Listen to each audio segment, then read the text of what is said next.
Baik, terima kasih untuk panitia atas waktu yang telah diberikan. Bismillahirrahmanirrahim. Assalamualaikum warahmatullahi wabarakatuh. Selamat siang yang saya hormati semua dewan juri, panitia, dan teman-teman peserta lainnya. Perkenalkan, saya Puja Aditya Winata dari Fakultas Matematika dan Ilmu Pengetahuan Alam Universitas Negeri Semarang. Di sini izinkan saya untuk menyampaikan detail penjelasan makna dari poster yang sudah saya buat.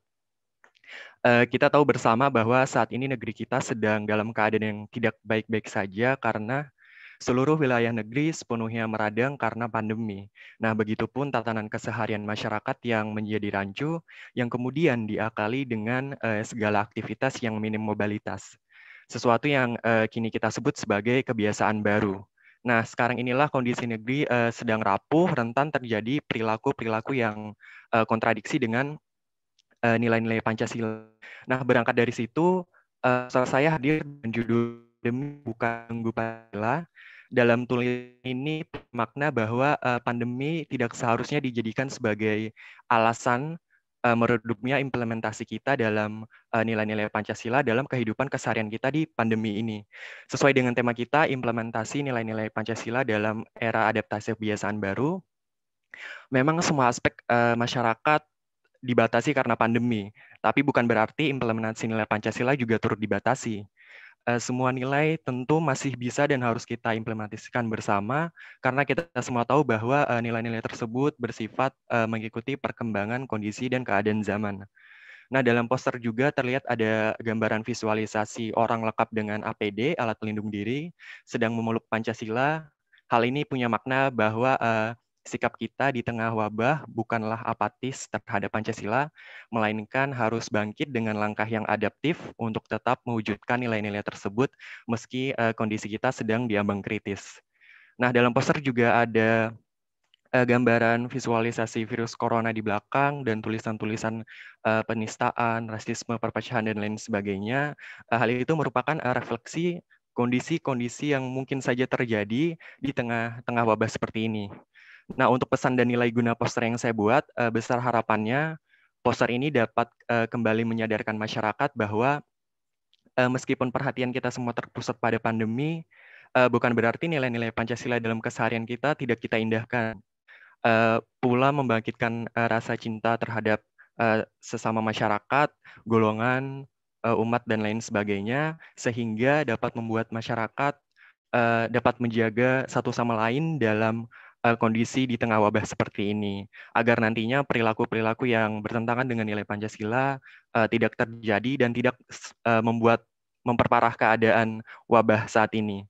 Nah, cukup sekian atas penjelasan poster saya. Terima kasih atas seluruh perhatiannya. Saya ucapkan terima kasih. Wassalamualaikum warahmatullahi wabarakatuh. Waalaikumsalam warahmatullahi wabarakatuh. Terima kasih atas paparan yang diberikan. Poster 3. Selanjutnya adalah sesi tanya-jawab. Monggo Bapak Ibu Dewan Juri, apakah ada yang ingin ditanyakan kepada poster 3? Baik, saya dulu ya, Bu Ayub. Oke, baik. Pertanyaan pertama ini, apa makna dari tulisan pandemi bukan belenggu Pancasila di... Baik, terima kasih Bapak atas pertanyaan. Jadi pandemi bukan belenggu Pancasila kan arti kata belenggu sendiri itu bisa kita artikan sebagai rantai atau borgol gitu. Bukan belenggu Pancasila itu artinya bahwa pandemi tidak membuat nilai-nilai Pancasila itu tidak bisa diimplementasikan dalam keadaan seperti ini. Seperti itu Bapak. Terus apakah tulisan rasisme itu sekarang berkembang di Indonesia, tulisan perkara-perkara rasisme, diskriminatif? Ya baik, kalau perkara rasisme bisa kita lihat sendiri kemarin di media ada kasus salah satu seorang influencer YouTuber asal Papua yang mendapatkan rasisme di media kalau tidak salah Ome TV. Jadi dia mendapat rasisme dari masyarakat Indonesia sendiri. Seperti itu Bapak. Diskriminatif? Kalau diskriminatif bisa kita lihat kemarin kalau tidak salah ada berita tentang salah seorang siswa SMA yang tidak bisa menjadi ketua OSIS karena keyakinannya yang berbeda gitu. Terus untuk penistaan ini sebenarnya kita tahu pandemi sedang terjadi dan kemarin ada sedikit keributan tentang kerumunan yang dibuat oleh salah satu ulama. Kemudian hal ini rentang terjadi karena mengingat karena pandemi itu kita harus social distancing, tapi malah ada kerumunan. Eh, apa ya? Bisa saja umat dari agama lain itu rentan untuk melakukan penistaan gitu, karena apa yang sudah terjadi gitu. Kalau untuk perpecahan sendiri, sebenarnya kan pandemi ini erat kaitannya dengan seluruh wilayah negeri terkena dampak gitu. Nah, hal itu rentan terjadi perpecahan di antara masyarakat ya tadi karena ada salah satu bisa berangkat dari masalah tadi salah satu ulama yang membuat kerumunan sehingga orang lain itu uh, melakukan penistaan dan lain sebagainya itu bisa bermuara pada perpecahan. Kalau persekusi sendiri sebenarnya ini persekusi kan kalau kita artikan ke dalam kamus besar bahasa Indonesia kan artinya perburuan sewenang-wenang terhadap golongan tertentu. Nah sebenarnya kalau ini bercermin dari kasus kalau kita lihat Muslim Uyghur di Cina sebenarnya itu kan sekarang emang terjadi. Nah di Indonesia aja kasusnya. Kalau di Indonesia menerapkan persekusi ini kemarin agar persekusi ini tidak terjadi, maksudnya dari diharapkannya itu tidak terjadi di Indonesia gitu maksud saya Bapak. Terus implementasinya apa? Implementasi nilai Pancasila dikaitkan dengan gambar-gambar. Sebenarnya di sini yang saya mau tekankan adalah sebenarnya implementasi nilai-nilai Pancasila tuh semuanya harus ditetapkan gitu, harus diimplementasikan, diterapkan gitu. Yang mau saya tekankan adalah pandemi ini bukan belenggu sehingga nilai-nilai semua itu masih harus bisa harus bisa diterapkan tanpa adanya batasan gitu. Ya udah, terima kasih. Selanjutnya saya silakan Bayu. Baik, terima kasih Pak Indung.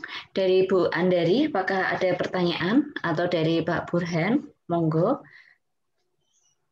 Jika tidak ada pertanyaan, kita ke poster 4. Saya ada. Baik. Sedikit. Baik. Monggo Ibu. Di balik warna hijau-hijau ini sebenarnya apa ya? Ya baik, terima kasih Bu. Sebenarnya pemilihan warna hijau karena kan di sini yang saya kasih warna hijau ini lambang virus COVID-nya karena kan yang pertama COVID ini erat kaitannya dengan wabah. Nah wabah itu kan bisa kita katakan sebagai masalah biologis. Nah sehingga biologis itu kan identik dengan warna hijau. Sehingga saya ambil warna hijau. Terus juga yang kedua saya ambil warna hijau karena kalau warna hijau itu untuk dalam konotasi negatif itu bisa memberikan kesan terperangkap. Nah, sehingga di sini memang saya ingin membuat seolah-olah orang ini tuh terperangkap dengan keadaan pandemi seperti ini. Begitu, Ibu. So ada ornamen kecil-kecil berwarna biru, terus di sebelah sikut itu saya tidak terlalu jelas itu apa. Sebenarnya itu sepaket dengan virus-virus corona lebih ingin menggambarkan lebih menggambarkan keadaan pandemi seperti ini. Itu kan ada masker, ada pengukur suhu dan Mana masker? Bisa dikursorkan. Bisa dikursorkan dengan kursor Anda. Bagian ini. Itu apa? Ini, itu masker. Iya. Oh, itu masker. Oke. Iya. So, yang dua itu yang di diagonal lawannya? Suhu. Itu pengatur suhu. Oke, itu pengatur suhu. Kemudian maksud Anda menancap-nancapkan penistaan, rasisme itu kan seperti balok diletakkan begitu dalam posisi yang hanya diletakkan saja gitu. Apa maksudnya? Sebenarnya maksud saya itu atau kan ditusukkan atau diletakkan. Saya lagi memikirkan ini. Ini sebenarnya kalau kita lihat ini tuh posisinya sebenarnya dia itu bagian balok-baloknya ini kayak tertancap keluar gitu Ibu. Jadi mengarah keluar. Dia kayak tercancap dari dalam keluar. Itu artinya bahwa Itu kan virus-virus corona itu menggambarkan pandemi, dan itu tulisan itu menggambarkan kondisi-kondisi yang mungkin saja terjadi di pandemi saat ini gitu. Oke, oke. Oh, oke.